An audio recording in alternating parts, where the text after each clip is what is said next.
Grabe mga ka-dreamers, ngayon naman ay nagsisimula na nga kami sa pagbububong ng munting palasyo na ipinapagawa natin para sa 89 years old na matanda na si Tatay Efren. Bali, ang gagamitin nga pala sa pagbububong ay itong ang yero. Para naman masigurado natin na ito ay matibay. Alam nyo ba mga ka-dreamers, masabi ko lamang sa inyo na alala ko tuloy noong bata pa sa bundok kami noon nakatira, tapos ang aming tinitirahan lamang ay lukaran. Tapos makalipas naman ng ilang taon ay nagtayo kami ng bahay, tapos ang bubong namin noon ay dahon nga ng niyog. Ewan ko ba mga ka-dreamers kung ako lamang ba yung nakaranas ng ganoon na yung niyog nga ay sinasalapid para may pambubong. Kaya naman napaka-useful ng dahon ng niyog sa amin, sapagkat dati nga ay ito ang aming bubong, tapos ito rin ang aming dingding. Kaway-kaway sa mga kapwa ko ka-dreamers diyan na hanggang ngayon ay ganoon pa rin ang inyong bahay. Huwag ninyong ikahiyabag ko sa inyong ipagmalaki, sapagkat mas maganda na nga iyon kesa sa walang matirahan. Tapos alam nyo mga ka-dreamers, kapag lumalakas ang ulan noon ay talagang pinapasok kami ng tubig. Kasi nga hindi maganda yung pagkakasalapid ng niyog, kaya naman tumutulo. Dahil hindi nga ganoon katibay yung bahay namin noon, kaya naman kapag bumabagyo ay nililipad talaga. As in, nakaranas talaga kami mga ka-dreamers na binaklas ng bagyo ang aming bubong. Napakalinaw talaga pa sa aking alaala na may isang gabi nga noong bata pa ako na napakalakas ng bagyo, tapos binaklas ang aming bubong gawa ng napakalakas na hangin. Sobrang hirap noon mga ka-dreamers, kasi nga wala kaming kuryente, napakadilim. Tapos hindi pa namin mabuhay ang bunsol sapagkat pumapatak na mismo sa amin ang ulan. At naaalala ko pa nga na ang pinandong pa namin ni Bunso noon ay planggana. O diba baka akala nyo mga ka-dreamers ay kayo lamang ang nakararanas ng ganoon. Abay, ipinagmamalaki ko, naranasan ko rin iyon noon. At ang last nga sa worst experience ko talaga sa pagkaalis ng bubong ay noong bumagyo nga ng Glenda, I think grade 6 ako. As in, tumumba talaga lahat ang aming buong kabahayan. At alam nyo ba, hindi namin sariling bahay yung aming tinitirahan, bahay ng aming tiyahin. Kaya naman noong binagyo, sabi sa amin, sinira ko raw yung bahay nila.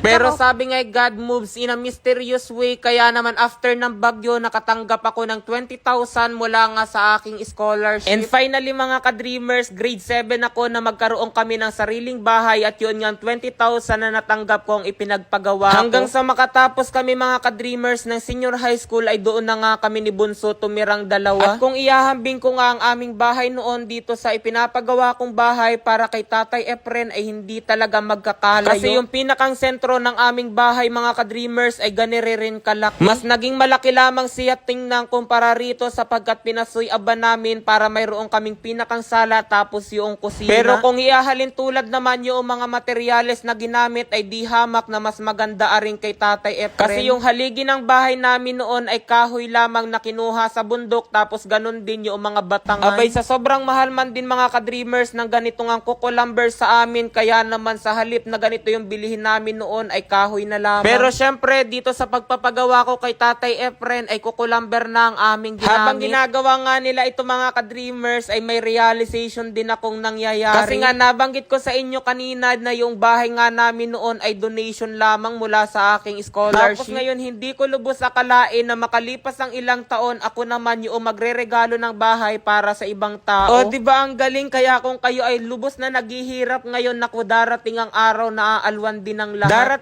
Darating din ang panahon na ayon din sa mga bagay na nais ninyo mga ka-dreamers. At yung bahay nga pala namin na ipinagawa ko nga noon na yung pera ay galing sa aking scholarship ay plywood na rin yung aming ginamit na pangdingding. Kaya naman naisip ko ay plywood na lamang din yung gamitin na pangdingding dito sa munting palasyo na ipinapagawa natin para kay Tatay Efren. Kahapon ini-upload ko na nga pala mga ka-dreamers yung video ko nga sa pamimili ng materyales, at may nagsabi na bakit daw plywood ang aking ipadidingding. Abay, pasensya na ho doon sa nagre-request ng hardeplex, ito lamang yung aking kinaya. Kasi una pa nga lamang mga ka-dreamers, sinabi ko na sa inyo na dito sa aking housing project para kay Tatay ay walang sponsor na nangyari. Kaya naman nagpaalam ako kay Tatay Efren na kahit papaano ay i-video ko nga ang pagpapagawa para naman bumalik din sa akin yung aking gastos. Kasi hindi may iwasan na may magsabi nga sa comment section na pinagkakakitaan ko raw si Tatay Efren. Tapos ginagamit ko rin daw para ako'y sumikat sa social media. Ano ba yan? Ilang beses ko ba sa inyo sasabihin na sikat na talaga si ka-dreamer nyo kasi 1.2